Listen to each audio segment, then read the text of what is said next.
Hello and hail Saturn. Welcome to a Maxless edition of the Snob and the Slobs. Max is busy with some holiday week family related stuff. He might pop in and join us. I doubt it, but he might. And I doubt he'll be as entertaining or as intoxicated as Justin was when he piped in from Disney World.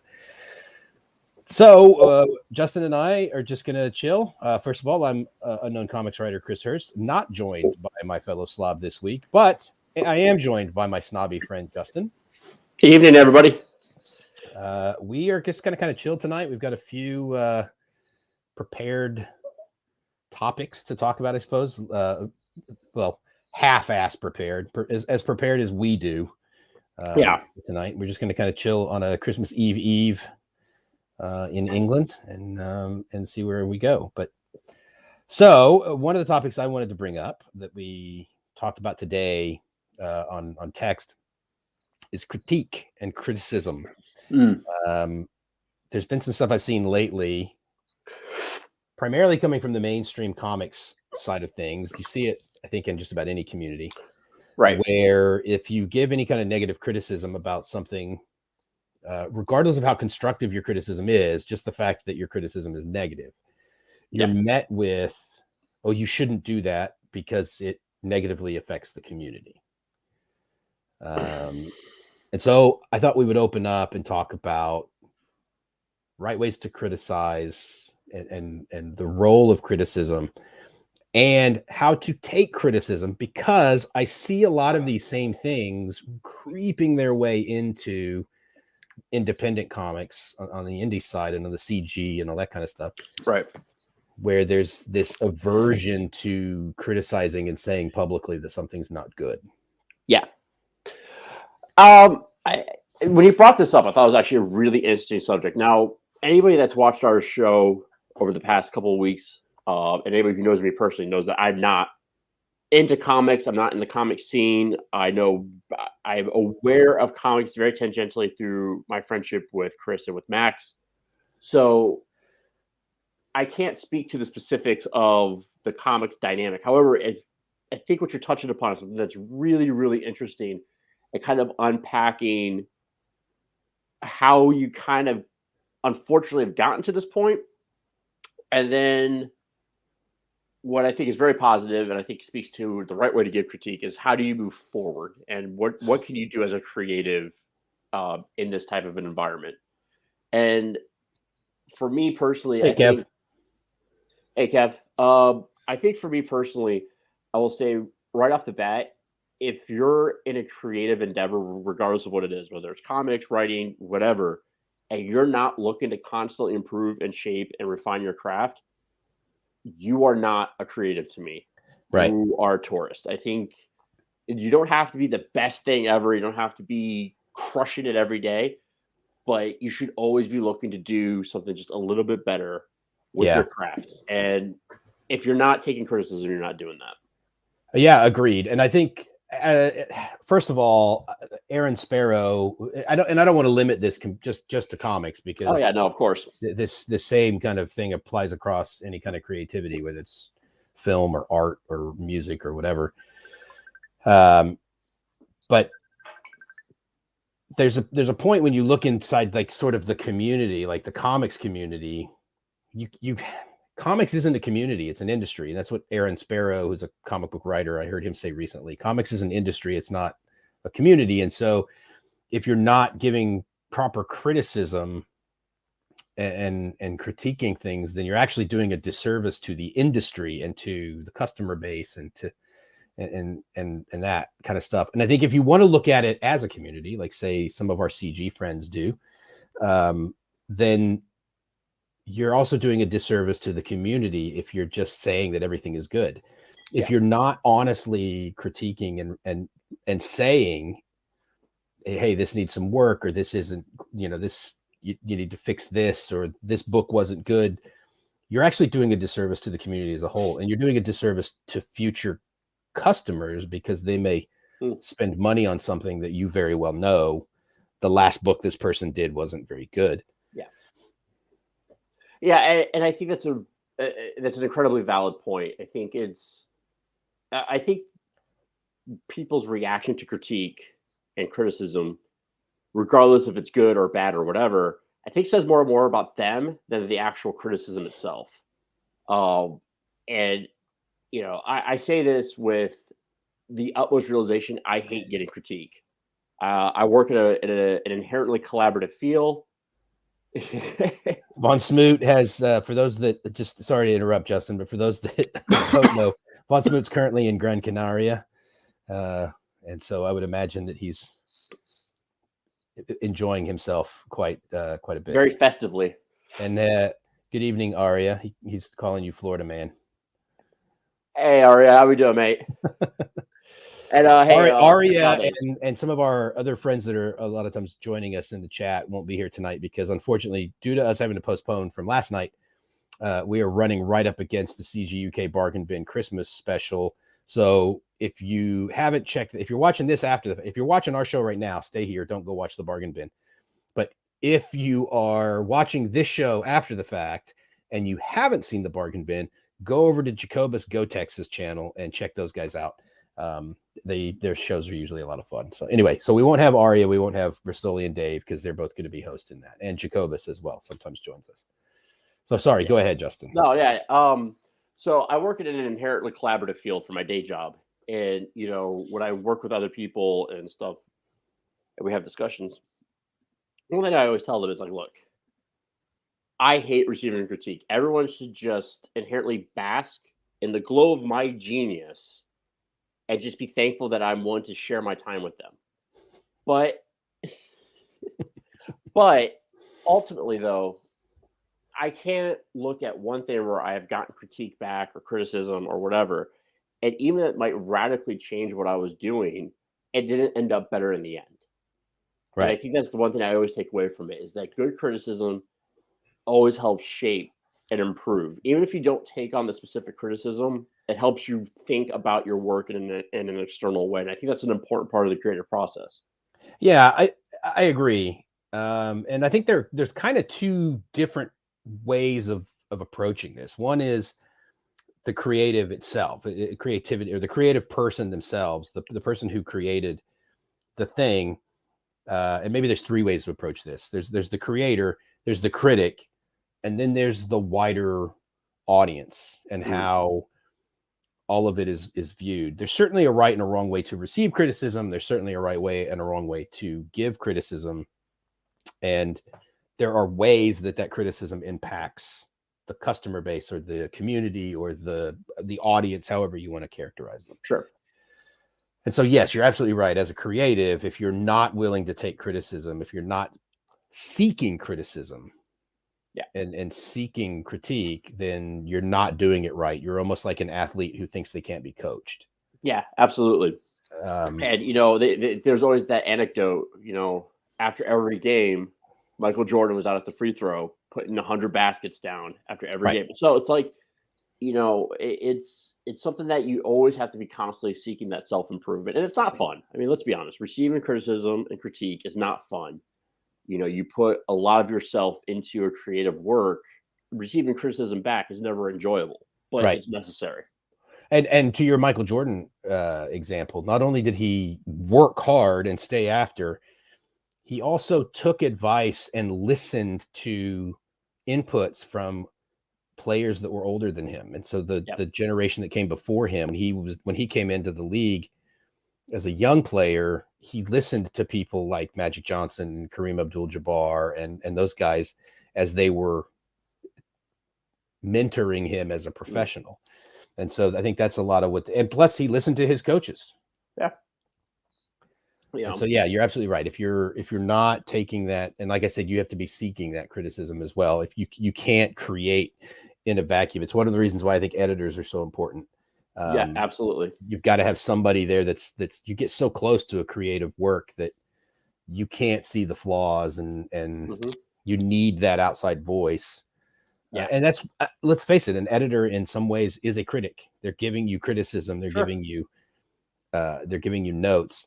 I think we find it easier to take that from an editor because we're used to dealing with that sort of professionalized thing. It becomes a little bit more personal when it's a critic, whether it's a professional critic or some guy on Twitter, right? Yeah. I don't know which is worse sometimes. Is it a professional critic? Because there's always the perception, usually inaccurate, especially in comics. I don't know about film. There's always the perception that those who can't do critique. Well, so first of all, I think that's a weak. I think it's a weak. I think it's a weak argumentation. I think yes, good criticism. Like if you're looking at good film critics, like Ebert is, a god amongst men when it comes to film criticism. But you look at your Patty Kleins, you look at even the RLM guys, and their long form criticism that they do. Mark Commode for, the UK, and I know there's Good Doctor. The Good Doctor. I mean, and there's many more out there. I would argue that you have to have a firmer grasp of your craft to be a good critic. Because, yes, Tarantino, Spielberg, Scorsese, Coppola, all your top notch, they might have an encyclopedic knowledge of film and craft and all that, but that's a very, very rare, very, very limited data pool of working directors and working creatives. Most times you have a decent grasp of craft or decent grasp of your fundamentals, and you might get better, but at the end of the day, you're not going to have the level of knowledge and experience and exposure and perspective and opinion that a good critic has. Right. And I think the people that sit there and say those who didn't do critique, I think show a very shallow appreciation for what art and the creative process and the whole kind of endeavor, like a really shallow perspective on the whole thing. And it's unfortunate because I think good criticism is an absolutely valid expression of art and is an art form in itself. I actually know of one comic book writer. He doesn't write very often. He's mostly a critic. But he wrote his first comic book story because he had critiqued Zenescope stories so much that the editors at Zenescope just said, if you find this so easy, why don't you do it yourself? And he did. And they paid him to do it. Yeah. They challenged him, and he wrote, I think is it Rob Patey, I think is who that is. I think that's right. Don't quote me on that if it's not. But anyway, he they challenged him, and he did it, and he knocked it out of the park, and he did a great job. And so now he writes comics occasionally. I think he still does primarily criticism. But to be fair, on the other flip side of that, Roger Ebert, once again, one of the finest film critics to ever put pen to paper, also wrote a script too, and that was Beyond the Valley of the Dolls, which was a Russ Meyer titty flick from the early 70s. So that's true. You get the gamut. Yeah, you get the good with the bad, right? Well, if you knew anything about Zenescope comics, it's not much. It's not far off Valley of the Dolls. But what I will say is, when it comes to criticism and good critique, consuming it, even if it's not of your own work, consuming good criticism is important as well because it helps bring different perspectives. And I think what's really important is look at critics that are outside your own kind of worldview or your life experience. That's important. I think that's important in anything. Yeah, I mean, that's not limited to criticism. I think that's just about anything is to listen to voices outside of your own worldview. If your worldview or your opinion on anything can't be challenged, then it's probably a shit opinion. Yeah. But okay. I do think what you bring up, though, kind of segues into the second kind of part of that question. Like when you talk about creative groups and creative kind of enclaves within different industries and how criticism within the group is discouraged because you don't want to challenge, or not challenge, but you don't want to bring down the status of the group. That's interesting. It's insecurity. It's insecurity, but I also think it comes from a much different place than just insecurity. I think there's definitely that, but I think a lot of those what you're seeing are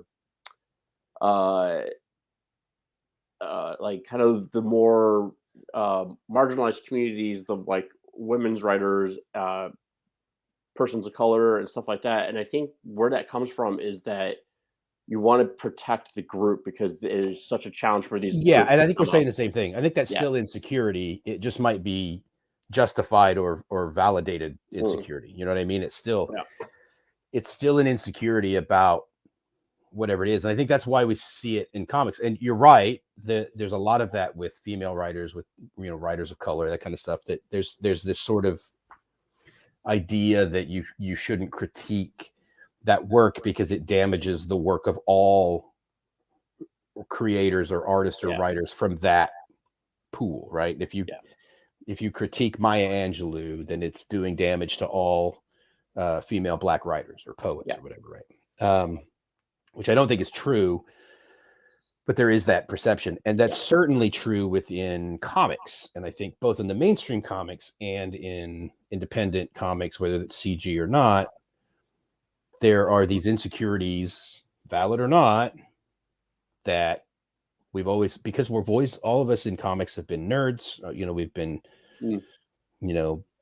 when I was a kid, it was, shoved in your locker offense to read Spider-Man, right?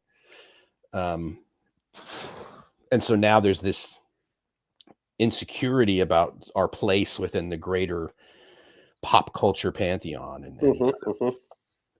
and so there's this feeling that if you critique a comic or a writer, that you're doing damage to comics as a whole, or comic writers as a whole. And you also get a lot of the identity stuff and the demographic stuff as well, where you can't critique Ayala because you're critiquing all women comic book writers, and comic book women in comics have always been held down or whatever, which is also nonsense. But well, what I will say though is I think and this brings up an interesting point too, is that I think that there's a very narrow band of what I would consider bad criticism. Like, I don't think that there's a narrow band. You only think there's a narrow band because you don't have a Twitter account. That's fair. It's a deep band of bad criticism. I'm not saying it's not there. I'm not saying it's not there. However, but what I will say is that when you look at, and I think kind of going back to this idea of marginalized communities and creative process, or in creative kind of communities, reflexively agitated against criticism, or not reflexively, but being not as receptive, is that oftentimes criticism was limited to, well, you can't write this because of X, or you can't say this because you don't know because of Y. And I think good criticism, that's not, I don't think what you get now as much, but no. But the thing is, though, is we've, as a kind of a broader cultural indictment, I think we've kind of turned disagreement into a moral failing. As in, I can critique, by me critiquing your work, I am saying you are a bad person. Yeah, and I think what happens a lot, especially again within comics, is you'll get some bad faith criticism, often from people who haven't even consumed the creation that they're critiquing. Yeah. Who will say X thing is shit. Yeah. And they may even stumble upon a valid reason that it's not good. Yeah. Even having not consumed it. Yeah. And then if you or I come along, right, that person who's a bad faith critic, who may not be a nice person, may not be a good person, and they may just be trolling and just being a horrible person to the creator of whatever X is. If you or I come along and in good faith critique that work, if we make the same criticisms that the bad faith critic has made, we will get stroked with the same brush as the bad faith critic. And I think that happens a lot. You get stuff where, again, better or worse, somebody in CG will say the new Superman Son of Kal-El book, where John Kent is bisexual, is terrible, right? Yeah. And then if somebody comes along who's not CG but didn't like the book and critiques it and says, yeah, it wasn't great because of X, Y, and Z, you're automatically shoved into that bucket. Yeah.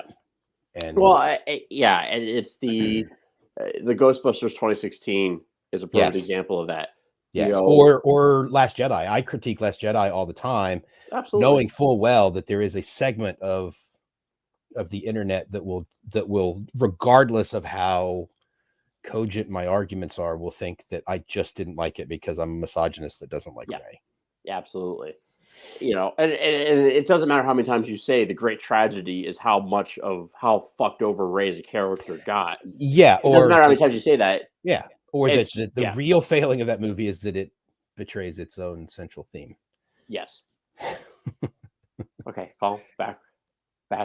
Yeah, I mean, I think if you're to me, good criticism, as long as you're approaching it from the perspective of this is how you can improve, this is how you can get better, this is I want you to be better, and remember, just because I think it depends on why you're giving the criticism. I think if you or I are criticizing each other's work, that's the case. But I think if you're critiquing work to try and give your audience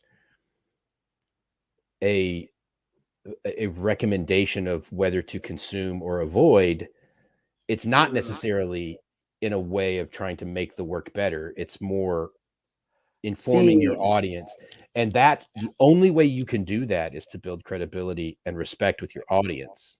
Yeah. Well, but the other thing though is I will say this. I think there's a big difference between critique and criticism and review. Review is I look at this movie and say these things about it, and this is what you should or shouldn't see. I mean, they overlap a lot, but to me, they overlap a lot because Kermode does both. Well, yeah, and so did Ebert. So does a lot of people. Yeah. I think there's a lot of. I'm not saying they're mutually exclusive by any stretch, but I think review and critique serve two very, very different purposes. Critique is about breaking down structure and looking at the craft and the fundamentals and all those things and how they play together and extrapolating meaning and subtext, while review is should you or should you not go watch this. Maybe the best way to look at it, or at least the way I would look at it, is the discussion about a movie might be critique, but if you give it a thumbs up or thumbs down, that's review. Yeah, okay, that's fair.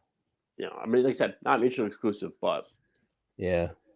Like I said, I love good film criticism, whether it's reading, watching, or anything like that. Like, I think it's fascinating because it's so much fun, and that's kind of what spurred us to start this show. Is how fun it is to really dig into the guts of craft and really understand what makes a story tick. I really enjoy that. And we wanted to make it fun because you can really get, and we can talk a little bit now, I suppose, about the right ways and the wrong ways to do criticism, but you can really get bogged down and criticism can become really dry. Oh, absolutely. But I think one of the things we wanted to do was to take these kind of not bad movies, but just under the radar, sometimes bad, just cult movies, less than high quality, I suppose we could say, less than perfect, and to have fun with them, because sometimes doing the criticism is taking the piss as well, because sometimes these movies are just so comical. They're so bad, they're comical. Oh, yeah, absolutely. But I think one thing we can agree across the board, and this is one of my big pet peeves, is that before you can critique, you have to have consumed. Agreed. You cannot, if you are trying to provide criticism for something you haven't actually seen or read or listened to, then what you're doing is not criticism, it's bitching. Sure. Or slinging mud, or you can, trolling or whatever else. Or fangirling. It's on the other side as well. Or fanboy, oh, I haven't seen. Oh yeah, you could be. Oh yeah, this is the greatest thing ever, even though I haven't seen it. Yeah. I think that goes without saying. I think it's the only reason I actually went and saw Batman versus Superman.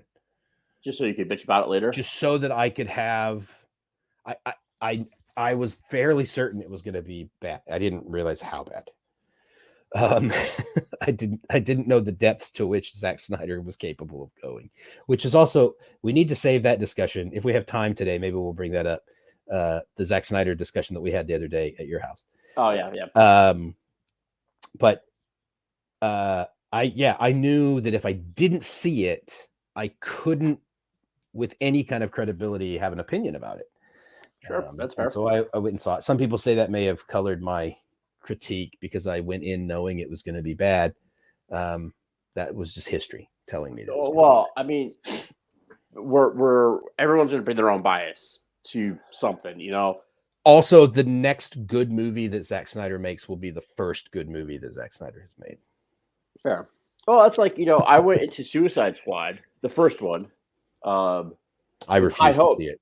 With like high expectations. I'm like, yeah, I'm excited about this. But the thing was, I liked David Ayers. I think he had a really, you know, I liked End of Watch.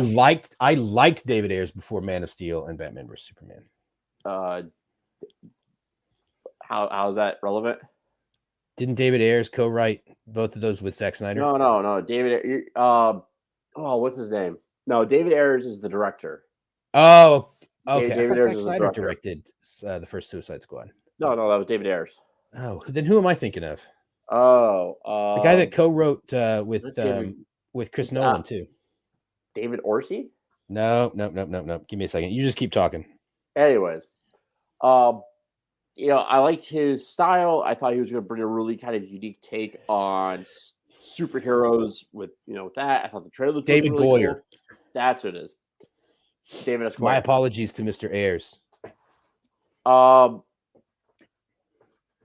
So, you know, I went in that with a positive bias. Like, oh, I'm going to like this. This is going to be good. And it ended up being an absolute shit show. You know, like. Yeah, I refuse to see that one Probably now because I realized I erroneously thought that Zack Snyder had directed it. Okay, look, if you sat me down and he must have EP'd it or something. If you sat down and made me watch Revenge or Rise of Skywalker just so you could get my reaction, we're gonna sit down and watch fucking Suicide Squad. So I just drag that out of you. That might have been one of the more evil things I've ever done. That was terrible. Oh my god. Although you have to admit that your reaction was absolute gold. I'm having flashbacks right now. It was amazing. It's one of my favorite cinema going experiences ever. I wish I had audio recorded your reactions to Rise of Skywalker. No. God damn it. The way the RLM guys did with Rich Evans, I wish I had done that with you. Because it would have been great for the show. Oh, dear Lord. That was just. So yeah, I think the right way and wrong way to give criticism. I mean, you alluded to it that criticism should be geared towards making something better, or even if it's something that's if you're giving a critique of a finished work, it should be with an eye towards making future projects better. Or like I think of, it should be about making the like within indie comics, I always think about, man, we need to be critiquing each other more after the fact so that the output of the indie comics community gets better as a whole. Absolutely. You know, and the thing about it is that improvement isn't just the creative itself. Sorry, my dog has the zoomies. It's not just the creative itself. It's someone who can read that and they get something from it, and they take away something. So, you know, guess what? I could write critique about, you know, Close Encounters of the Third Kind. Spielberg ain't gonna read it, but someone else might, and they might get something from it. And it's improving the craft as a whole. And I think good criticism, and I think this is something that, you know, I think it's something, especially in our current cultural zeitgeist, I think it's something that has to be, is our criticism should never be personal, i.e., it should attack a person or a creative team personally. But except also, Zack Snyder, because he sucks. I mean, you do you. But also, you shouldn't allow your personal feelings about the individual influence critique as well. I think that's hard. That is very hard. That gets into the separating the art from the artist, death of the author kind of stuff, which is I like to think that I'm better at it than most, but even I sometimes. Oh, it's impossible. Like, to be frank, it's Well, absolutely impossible. the person I always bring up is Alec Baldwin. Yeah. Right. Alec Baldwin, by all accounts, is a garbage human being. If Sure. you don't think so, just look at the voicemail that he left his daughter. Yeah. Oh, and by the way, he very likely shot and killed someone. Right.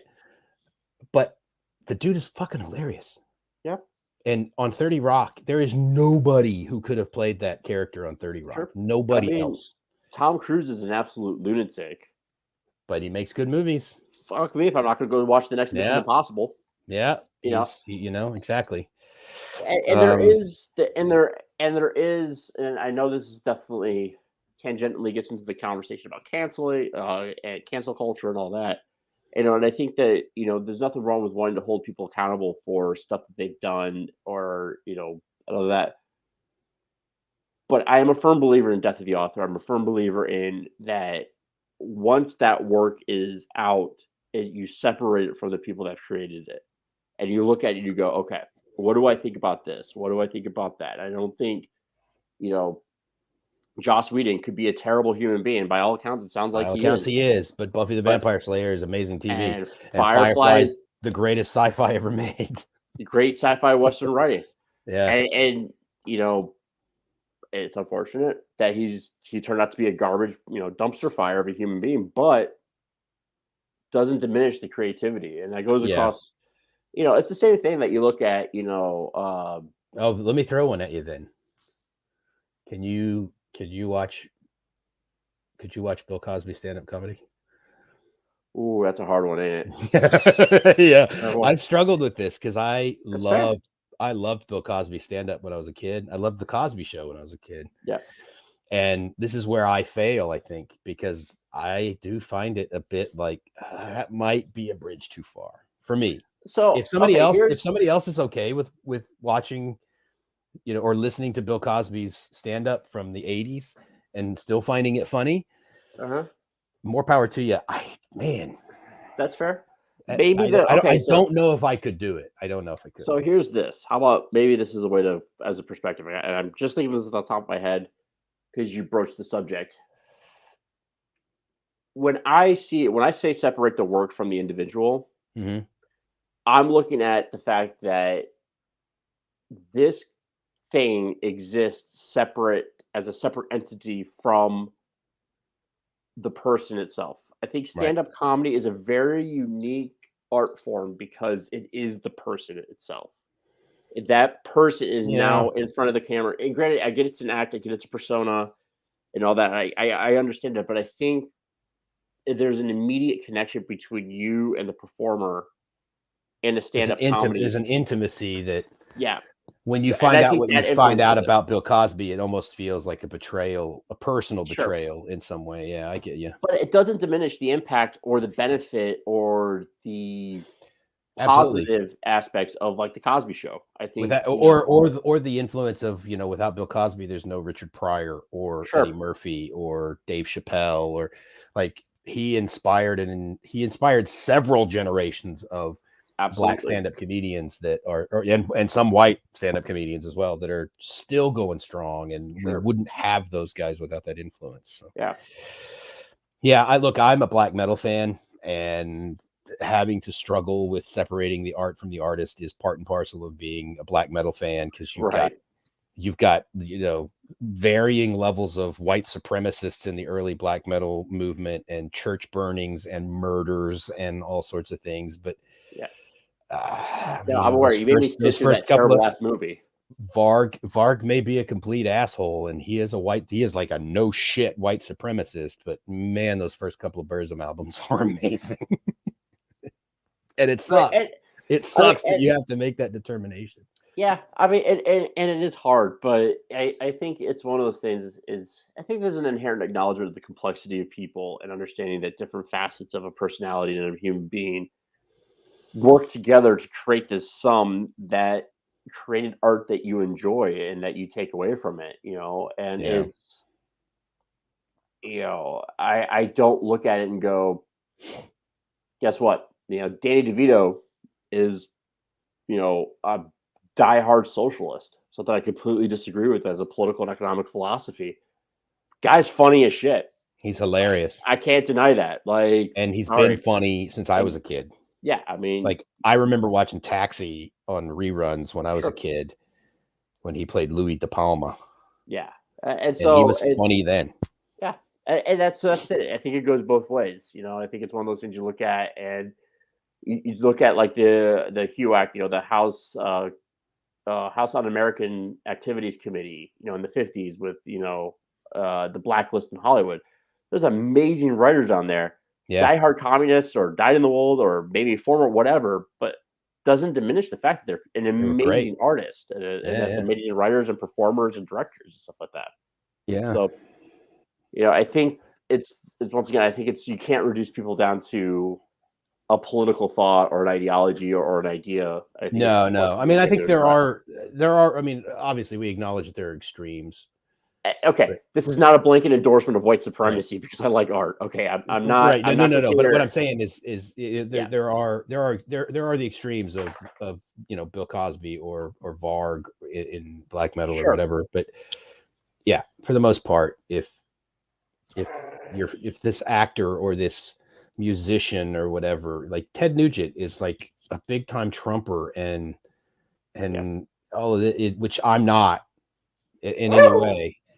But listen, man, the song Stranglehold is still pretty awesome. And can't fucking argue with it. Ted Nugent's an amazing guitar player and songwriter. He may be a bit politically wacky, but he's fair. He's a great musician. So it cuts both ways. Before anybody thinks that we're only trashing on left-leaning artists. Oh yeah, no, absolutely. Freaking John, I think it was his name, John Milnew. Hey, Red Dawn is the greatest high comedy ever made. Guy's an absolute lunatic, but can't deny the fact that Red Dawn's a classic. Yeah. Although I will say this, you want to know one of the most uncomfortable feelings I've ever had is at a gun store / pawn shop in North Carolina, and someone put that on, and you had a bunch of rednecks around just going, "Yeah, fuck those comedies." I'm just like, it's like whoa, political, it's like political porn for them. Yeah, I was like, okay, gotta go. This is nope. I'm out. Nope. Yeah. So yeah, I'm from Oklahoma City, so I don't do well around people like that. Yeah. So yeah, I think like I said, it's a right way and a wrong way to do criticism. And I think, and you know what? Go find criticism. I mean, please, if you're a creative and you're watching this, just to understand your craft, and just to understand what you can get and how to change your perspective, go find good criticism. I mean, not to sound like, a freaking. Well, if you're watching this show, you found good criticism. Well, I mean, obviously, it's what we do. It's what we do. But not to sound like your basic film bro. Robert McKee's story, reading that, doesn't matter if you're a film writer, TV shows, comics, even a songwriter, I would argue. Yeah. Understanding the craft of story, like just understanding how to tell a story, I think is so important, and that is a great resource to start with. Yeah. And then I think the third part of the equation that I talked about in the beginning is the community at large. And I alluded to it before. And this is one of the reasons I wanted to talk about this, because I see... I don't really consider myself to be a part of CG, but I have friends. I'm really good friends with people who are, and I see the community. And I only say I'm not a part because I don't actively participate other than chatting with people. I don't really participate in any of the movement, as it were. But I, as just to critique the movement a little bit, I see some of the same issues with an aversion to critique and an aversion to public criticism that we all complain exists in the mainstream. And I think there have been some instances where people have kind of touched that third rail and tried to say that, well, this book by whatever CG creator wasn't very good. I'll tell you right now, I bought a Richard Meyer book and I threw it out without reading it because the art was horrible. Right. I could not bring myself to read it because the art was so bad, and I sent some of it to you and Max as well. Mm-hmm. Well, Now that's not a critique. That's just a personal opinion, and I didn't like it, and so I just didn't read it. And I just, I supported the guy. I wanted to check it out, sure. and I wasn't impressed. There's been some other books within the community that I've seen that have had quality issues or have had this kind of stuff. And if you don't take those things seriously and you don't critique them from within the community, and people doing honest, good faith criticism and saying, hey, this lettering isn't great, or really good writing, but you need to work this or that, sure, then you're always going to have the reputation of amateurs. And unfortunately, that's by and large the reputation that independent comics and CG have. To some extent, fuck them, right? Who cares? Well, but if you want to grow the community into sort of a parallel industry to mainstream comics, then there has to be this. Sure. There has to be the good faith criticism from within. Yeah, I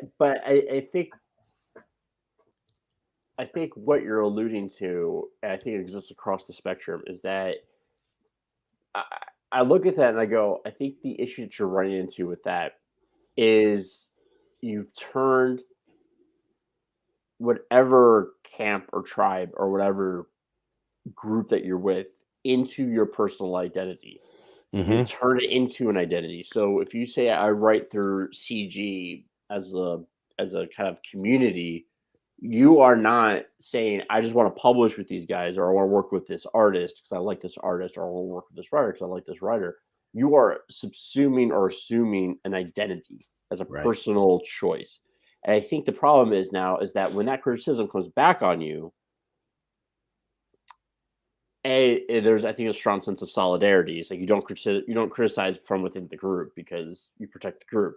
Right. But the other thing too is I think it strikes at a much deeper personal level. You have now created this identity as being not just a writer, but a writer that writes here. And I've assumed the kind of the traits of that group. So therefore you're aligning yourself with that in a way that I think is very personal. And now when criticism comes back, it's not just, hey, I am having someone take a third person look at my book.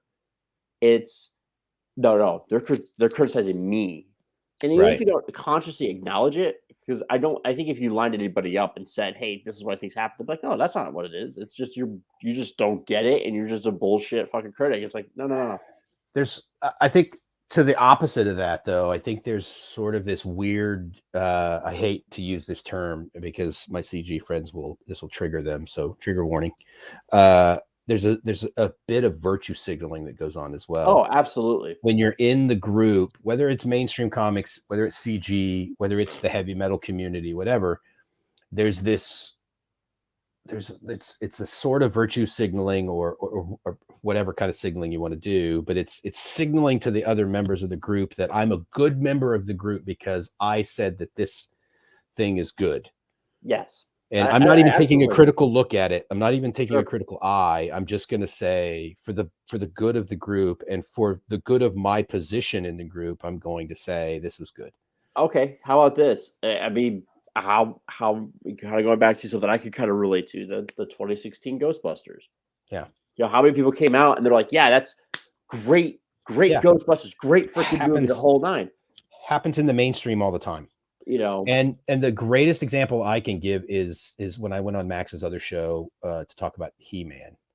Yeah. And the He-Man Revelations, Kevin Smith animated thing on Netflix. And I told them then on that show, I knew that this was going to be just kind of Yeah. Because the CG people were all saying that it was absolute shit. And the mainstream comics people not allowing the CG guys to have any credibility at all or to have any valid critique. Yeah. Were making it out to be the greatest piece of animation ever. Sure. And I knew in between those extremes, there was probably just it was all right. And that's exactly what it was. I mean, to be fair, that's been Kevin Smith ever since Yeah, done we well. got into this in that show. Go back in the archives on the Max Headroom channel and watch the He-Man episode. By the way, hit subscribe, yeah, hit ring subscribe that to the bell. channel. Yeah, all that stuff.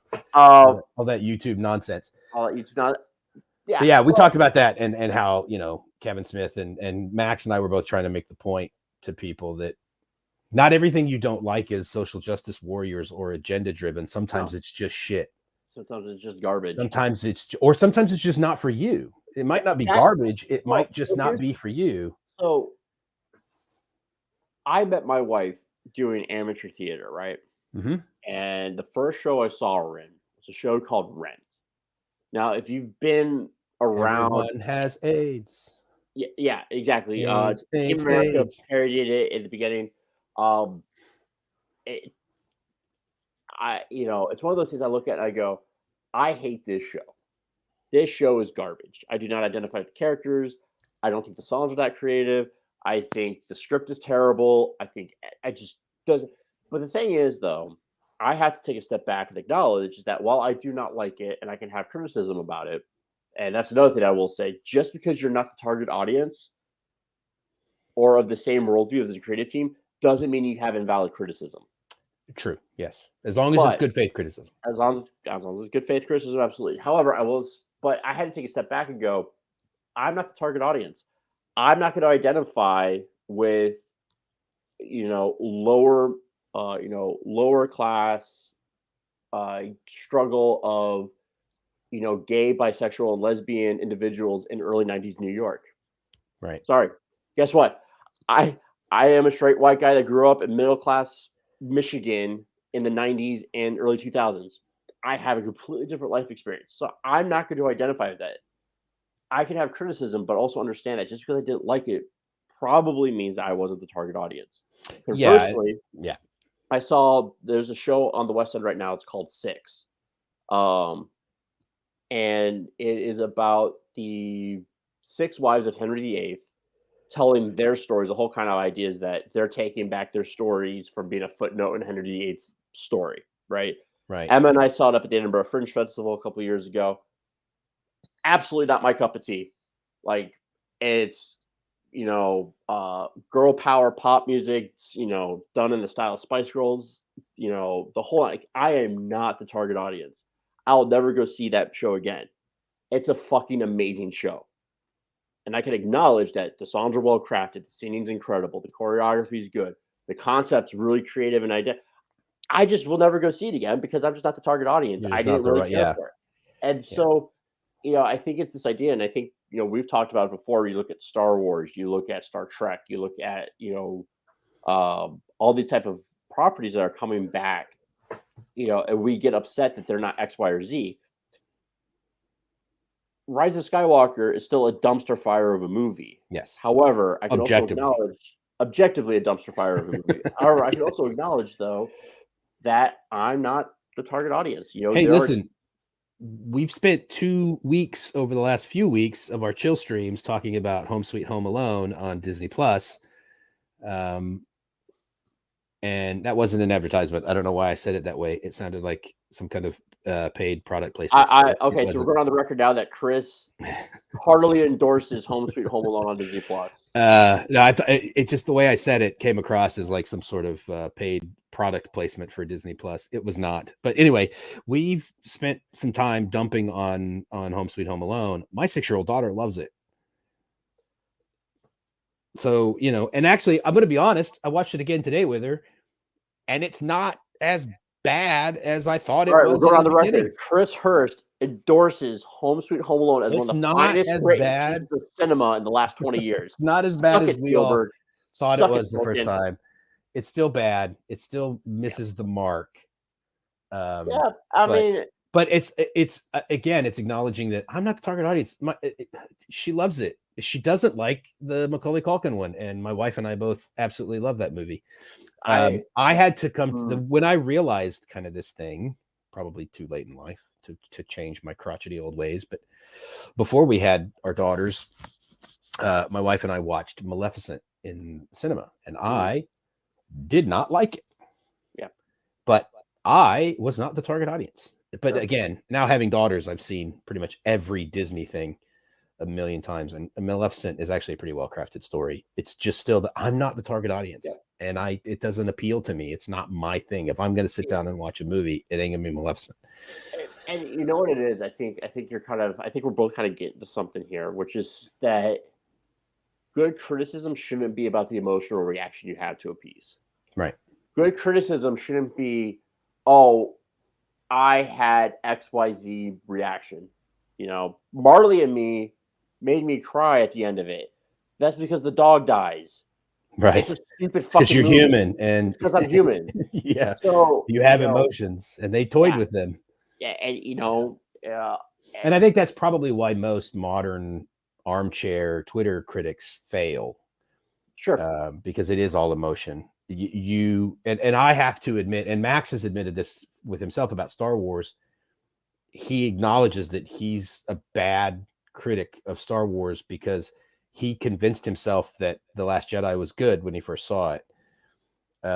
Because you let that emotion, like, you want to see a good Star Wars movie so bad that I gotta say, I think that's the first things. medically proven case of baby brain 3 years prior. You know, that's impressive. I know, I can understand. We all convinced ourselves in '99 that The Phantom Menace was a good movie. Yeah. All of us collectively.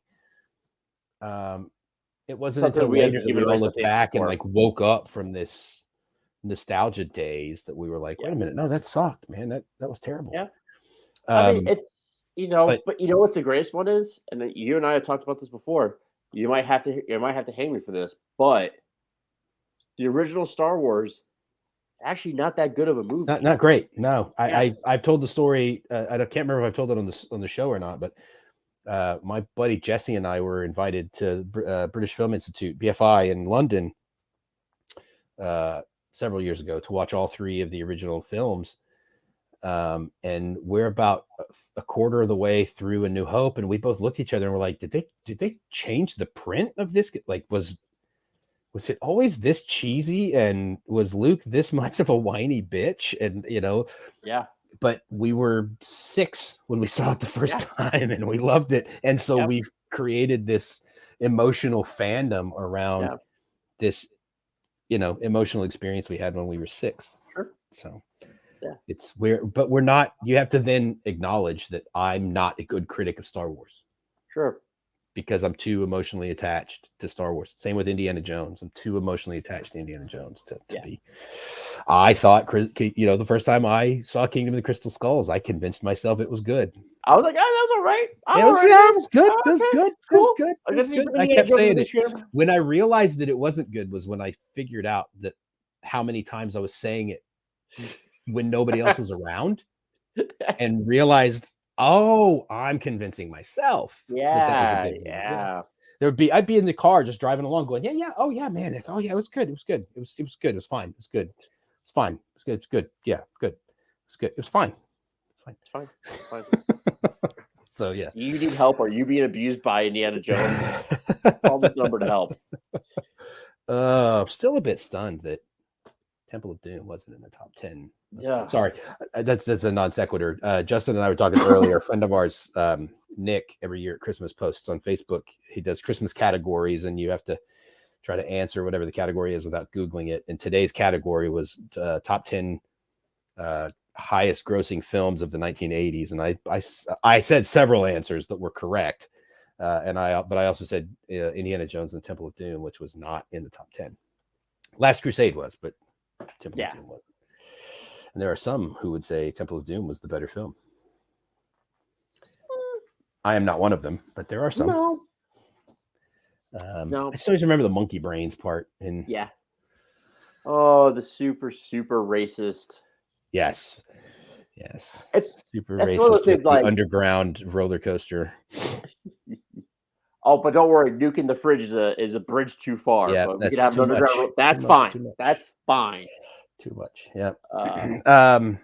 So I think we beat the horse to death on criticism. It's just something that I had noticed, and then Wes from Thinking Critical YouTube channel. If you haven't checked out Thinking Critical, if you're a comic book fan at all, watch Wes. He's amazing. Between Wes and Perch, they're probably, to me, the best comic book YouTubers going. So But yeah, Wes talked about it with Aaron Sparrow, and it just brought it up to me of like, hey, maybe, who better to talk about criticism and how to do it right than the Snob and the Slobs. So Yeah, fair enough. There you go. Yep. So the other thing we wanted to talk about, now that we've been rambling for almost an hour, is the Book of Boba Fett comes out in about a week, I think. Yeah. What is today? Is today the 22nd? 23rd.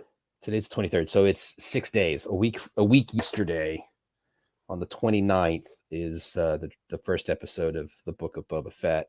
Right. Seen the trailer. What do we think? Cautiously optimistic. So, just so everyone's aware, Rise of Skywalker is an absolute dumpster fire of a movie. Just making sure we're clear about that.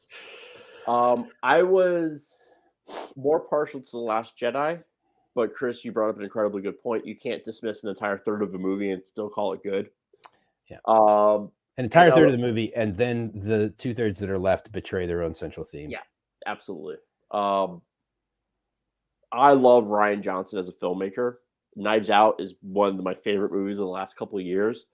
Brick is such a great kind of take on the noir genre. Rian Johnson's a very good filmmaker. That's a whole thing. I think that's a whole other discussion we could speculate on. So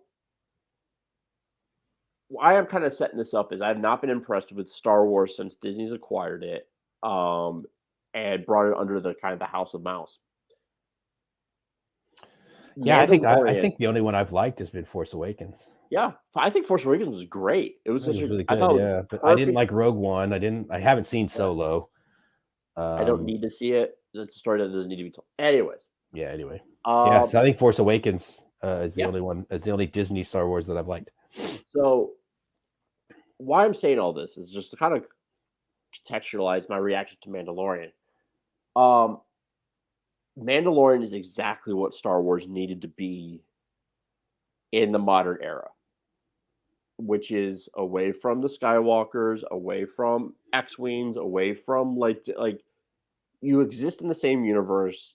Obviously, those things will crop up at some point, but they're window dressing.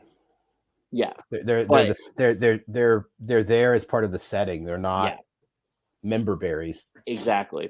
So Mandalorian, I thought, was incredible storytelling. It was the spirit of the original Star Wars. If you know anything about the original Star Wars, you know that George Lucas was very much inspired by Kurosawa, specifically The Hidden Fortress, spaghetti westerns, especially Man of No Name. And guess what you got out of The Mandalorian? Especially season 1. Samurai films and spaghetti westerns, mashed together. So it even had the cowboy learning how to break a horse. Oh yeah, in like episode 2 when he has to figure out how to ride those things to go into the mountain to find the child. I swear to God, if you close your eyes and you listen to the main theme of Mandalorian and the main theme of The Good and the Bad and the Ugly, you can be convinced they are written by the exact same person. They are not, because Ennio Morricone is Ennio Morricone is he's no longer with us. Yeah. But why I'm cautiously optimistic is I never judge a creator or have faith in a creator based on their first work. I think Dave Filoni and Jon Favreau, thank you, came out of the gate swinging. Jon Favreau is a great storyteller. I really like what he did with Iron Man. He's a great writer. So like Dave Filoni, Elf. Dave Filoni is the heir apparent to George Lucas. Steeped in Star Wars, but a much more competent storyteller. Yes, George Lucas is a garbage storyteller. Get over it. They did a great job with Mandalorian. I thought they told a great story. It was satisfying. It hit all the points. It was good. I hope Boba Fett is good as well. I'm cautiously optimistic. I think they're going to be fine, but you could also get, the sophomore slump could also kick in as well. Yeah, we talked about this the other day, and I would be 100% on board and agree with you if season 2 of The Mandalorian didn't exist, because they could have had their sophomore slump in in season 2 of Mandalorian. Granted, it's the same story. It's a Yeah. but it broadened it. They expanded the world of the Mandalorian and the kind of story world of what they were dealing with, and they expanded and they broadened everything out, and they still hit a home run. I have faith that it's probably going to be pretty good. What they're doing with Favreau and Filoni is what those of us who've consumed the expanded universe over the last 40 years have always thought is that they would in the Star Wars universe, you can tell so many different stories, right? You can tell samurai stories, you can tell westerns, you can tell spy-fi kind of movies, you can tell or stories, you can tell gangster stories, like any kind of subgenre, you can do it in the Star Wars universe. And kind of like what we've talked about with the MCU before is that the strength of the MCU has been that those standalone movies are all different genres that happen to have a superhero as the main character. Yeah. So you've got, Captain America is the 70s spy film. Thor is fantasy. Guardians of the Galaxy is space opera. All of these kind of things. Yeah. And there's always been that capacity to do that with Star Wars. But every time they've set out to do a movie, it's always right back. Even in Rogue One. Hey, look, there's Darth Vader. It's droids, it's X-Wings, it's the Skywalkers, it's everything has to be tied back. And Rise of Skywalker, they brought back the Emperor, for fuck's sake. Don't. I actually had to argue with somebody today that movie's garbage. They're like, no, it was good. I'm like, no, because those are fighting words. Yeah. But I think that that's what Favreau and Filoni have done. And to your point of Filoni being the heir apparent to George Lucas and being a better storyteller, I think Dave Filoni is what we all aspired or what we all hoped George Lucas would be. Yes, very much so. He is, he has taken what George Lucas created and he's perfected it, or as near as you can at this point. But I love what they've done. I think doing Boba Fett as Goodfellas or Godfather kind of street crime lord, or Sicario, drug cartels kind of storytelling is going to be amazing. It's expanding that Filoni verse. I don't know how we want to call it, what we want to call it. That sounds like a sex act. I know. It's expanding all of that out and adding new layers and elements, and I'm excited. My trepidation doesn't mean I'm not excited. It's just I look at it and I go, "This is a great idea. I really like this idea. I think you're in a really good space with it." However, I look at Mandalorian season 1 and 2 as one cohesive story that was being told. Sure. This is something that I think is going to be the first real test. And yeah, but do you not think that this is still the same story? It's just a side quest. I think it's different enough because they brought Boba Fett so late into the game as a kind of side character in Mandalorian that he was clearly being teed up to do his own thing. Yeah, it was like a kind of like the Ahsoka Tano backdoor pilot kind of thing. Sure. Absolutely. And I think that, this is so different tonally. I think it's so different setting wise, like all those different, there's enough differences that I think it's a different story altogether. And like I said, I'm not saying they can't do it. I'm not saying that, oh yeah, they're going to fuck this. I mean, very likely it's going to be great, but it's one of those things I'm still like, I have to see the finished product. I like so far from the trailer, the fact that he's in the helmet very little. Yeah. Because it's very easy to just go down the same path with Mandalorian where you keep him in the Boba Fett armor all the time. But I think in this context where the Mandalorian, the reveal of his face out of desperation. Yes. Is so powerful after almost 2 seasons of never seeing his face. And it's such a hard and fast point. Absolutely. And so seeing his face a little goes a long way, right? Sure. I think the opposite with Boba Fett. I think the irrational love of Boba Fett that people have. Yeah. And I've never gotten it. Nope. But I think having that actor who played Jango Fett as the face that you see most of the time is going to make it all the more whenever he puts the helmet on to go to battle. Yeah. It's going to get you riled just, up and okay, now it's time to kick ass, right? Yeah. Just as a funny side note, so I like the Star Wars the official Star Wars Facebook page. You know, you'll get random corporate stuff pop up all the time.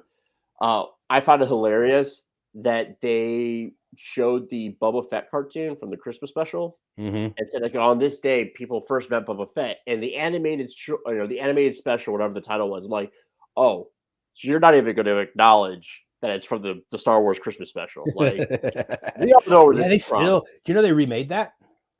Oh yeah, yeah. They did the Lego. Yeah, they did the Lego Star Wars holiday special this year. Yeah, and it's still was it Life Day? Life Day. Life Day, yeah, Life Day. It's all still revolving around Life Day, and I don't think it's. I haven't seen the whole thing. I don't know that it's a straight, like, entire remake, but it's like basically the theme of it and everything is the same as. Can you really call yourself Disney? You can try as hard as you want, but those of us of my generation, we still remember the holiday special. Can you call yourself a Star Wars fan if you haven't watched a coked out Carrie Fisher try to warble her way through a showstopper? Or B. Arthur being or like B. Arthur doing B. Arthur being like weirdly like seductive and like I don't think this is trying to right. Trying to pull Harvey Korman into a freaking into the back corner there. Yeah. Because that's what kids want. That's what kids want.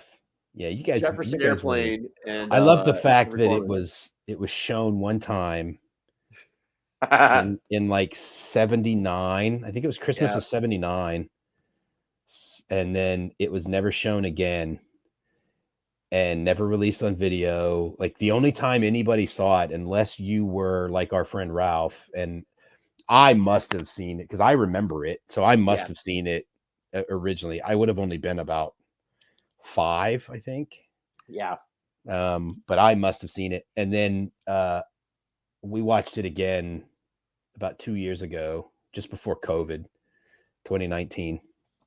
We watched it in our film club, and it was something special. But they never talked about it. It was it was like the Kiss meets the Phantom of the Park, like we're never going to talk about this again. And you know what? They would have gotten away with it too if it wasn't for the meddling internet.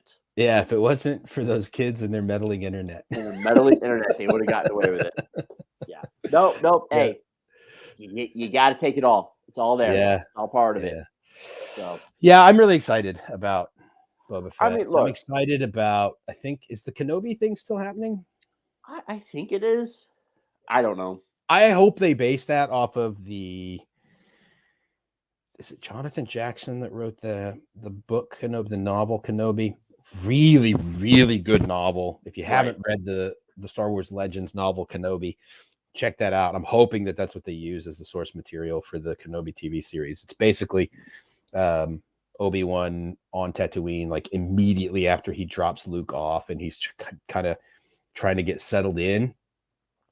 And he kind of gets in there's this moisture farming community and the Tusken Raiders, and he kind of gets in between them, and it's a Western essentially. Right. But it's really well done, really well written. So if you haven't read that, check that out. And then hopefully that's what they make the show off of. But I know they're also doing the Ahsoka Tano.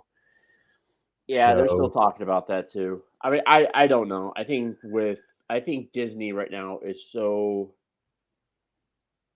I don't want to say risk averse, but I do think that they don't want to fuck with the fan base any more than they already have. Yeah, but I mean, how is it risk averse when you are hitting home runs with what you've put out so far? I think everything built on itself with Disney. I think Mandalorian was successful, which greenlit Boba Fett. Boba Fett being successful means that they'll greenlight Kenobi. Kenobi successful, or whatever's next. Whatever's next. I think that as long as everything still keeps doing what it's supposed to be doing, I think you'll see everything. But they've announced all of this stuff. They've got and of course they've announced it. It doesn't mean anything. And so far they've hit them all with the MCU. I mean, Hawkeye just came out, and I can't remember what the next one is. I can't remember. Which I need to get caught up on Hawkeye, but yeah. I don't know, man. I think look, there's nothing to say that it won't be good. The future, I think, is doing these TV shows, which could lead into our discussion about Zack Snyder in a minute. But that's where the bulk of the creativity is right now. Is doing instead of movies. Yeah, and I think there's a lower threshold for entry with TV shows.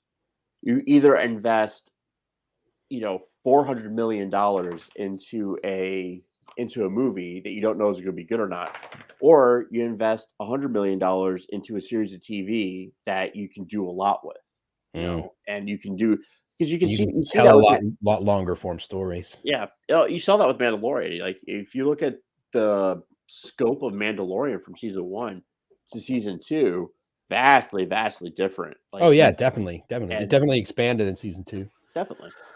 Yeah. So that brings up my Zack Snyder theory. I think Zack Snyder needs to do a TV show. And this is from a guy who has for years, and Justin can back me up, for years I've said that Zack Snyder needs to be run out of Hollywood. Yes. You've said that many times. Although I have also said if I ever get a chance to make a movie, I'm hiring Zack Snyder to cut my trailer. Right. Because the guy makes amazing trailers. Well, the guy's good at action. He is very good at action set pieces and all that stuff. But I think as a storyteller, I think one of his problems is that he tries to tell a 10-hour story in a 2.5-hour movie. Yep. Well, I mean, I think that perfect example of that is like I'm not going to sit through the 4.5-hour fucking Justice League movie because I just don't care that much. Right. But everything that I've seen about it has said it's a much better story. It's much more cohesive. Right. You get much more of the nuance and stuff like he was probably going for. So I think if Warner gave him, I don't know, do kind of a Mandalorian style or type of thing with a, I don't know, mid-level DC character, and give Zack Snyder 10 episodes on HBO Max to do, I don't know, pick a character. Yeah, sure. I mean, pick a character that they're not already trying to do something with, but have him do like a Flash reboot or Booster Gold. That'd be a fun one. Yeah, that's and let him have 10 episodes to do it. Yeah, I mean, there's nothing to say he couldn't. And it might work. I think longer form storytelling might work for him. Sure, nothing to say that not. I mean, because it's one of those things. Like he's not someone that's absent of ideas. Like Michael Bay is great at Bayhem. He's one of the best action directors. My favorite. Hey, I'm a film snob. Love the guy. I'll put Michael Bay up on a pedestal. We talked about it. We talked about it the week you called in to the show. Oh yeah. And I was telling Max in the audience that Michael Bay is my favorite filmmaker because he knows what he is and he doesn't try to be anything that he's not. He doesn't try to church it up. Nope. He doesn't try to sell you that he's doing high art. I've got boobs and robots. Come on down. Once. Pain and Gain? He's like, what was that? Are you talking about Pain and Gain? No, Pearl Harbor. Ah, yeah. He tried to make his big art film. Pain and Gain, he tried a little bit. Pain and Gain was his attempt to be the Coen brothers.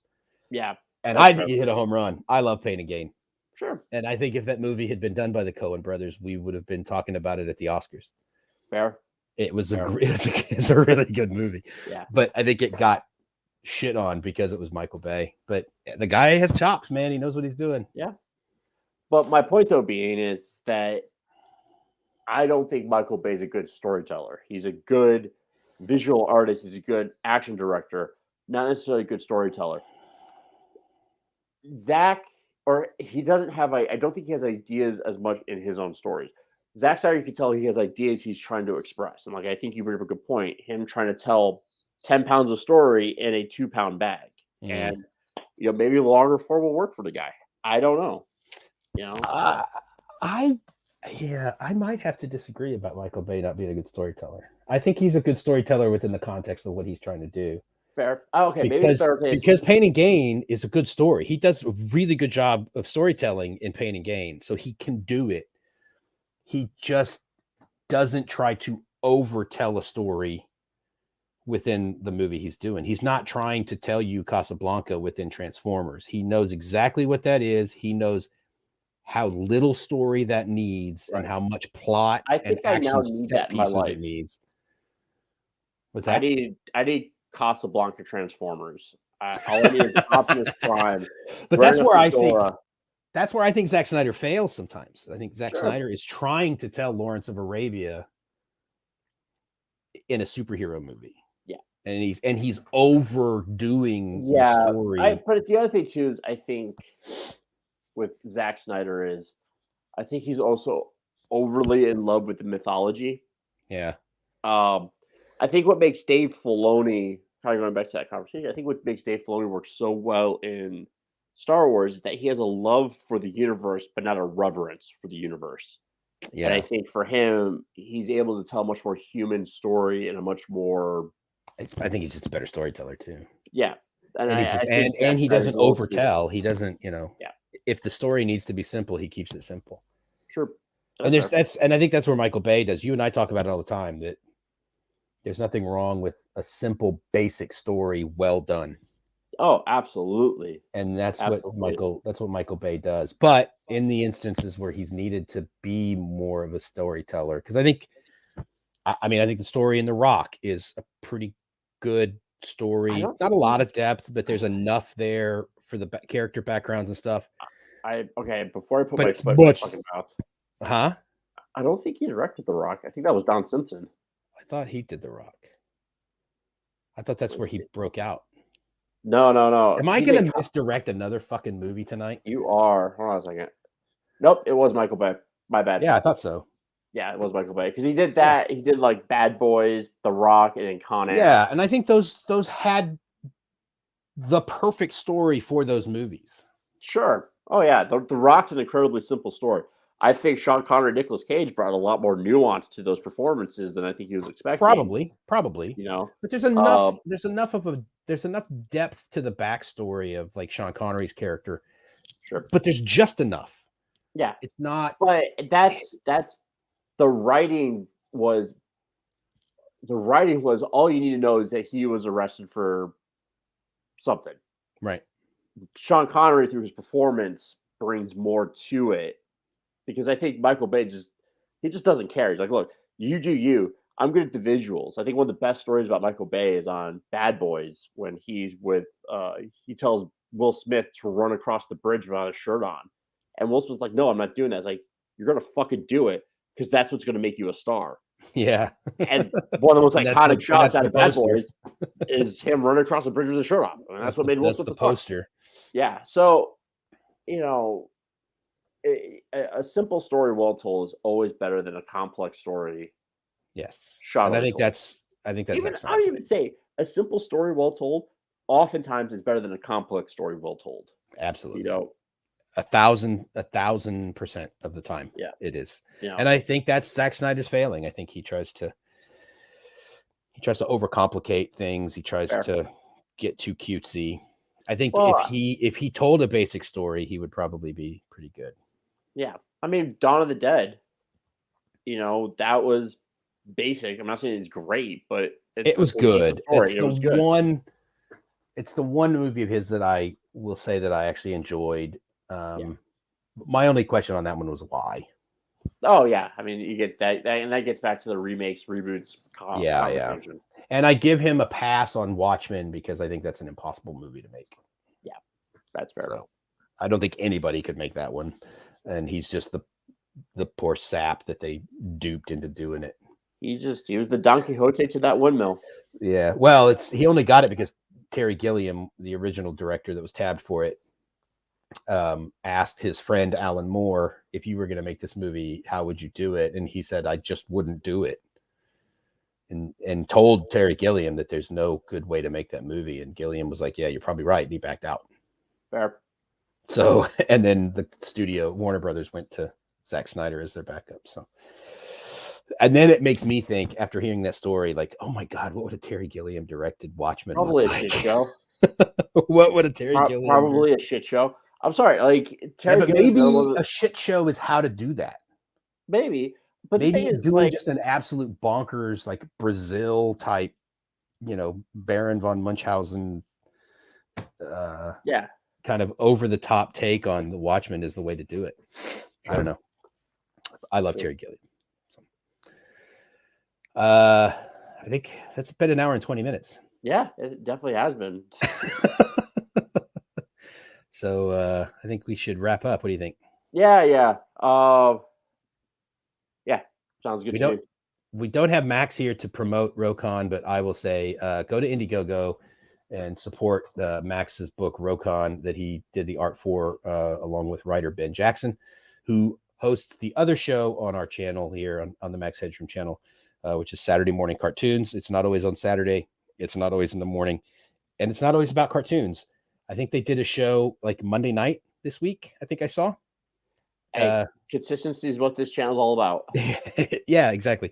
Check them out. They're fun. Justin and I have both been on there in the past, and sometimes we pop on if we have time. I don't think they're going to do an episode this week because it's Christmas, but just keep an eye. Keep an eye on there.